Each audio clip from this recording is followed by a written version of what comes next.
जय माता दी। जी हाँ दोस्तों, हमारे यूट्यूब चैनल में आप सभी का स्वागत है। तो जी हाँ दोस्तों, खेसारी लाल यादव की तरफ से नई खुशखबरी आ रही है।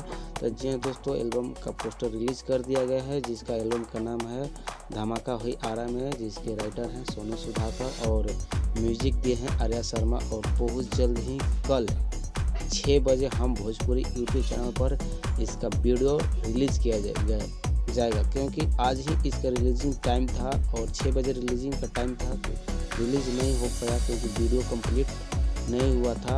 तो वीडियो शूट हो गया था लेकिन कंप्लीट नहीं किया गया था, एडिटिंग नहीं किया गया था और वीडियो को कंप्लीट कर लिया गया।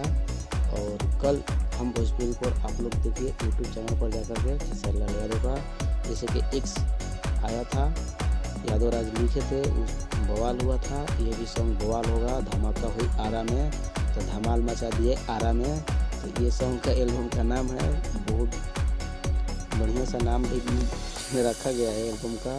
तो मिलते हैं अगली वीडियो में इसी तरह से। तो हमारे चैनल को सब्सक्राइब कीजिए और ज़्यादा से ज़्यादा शेयर कीजिए। जय माता दी।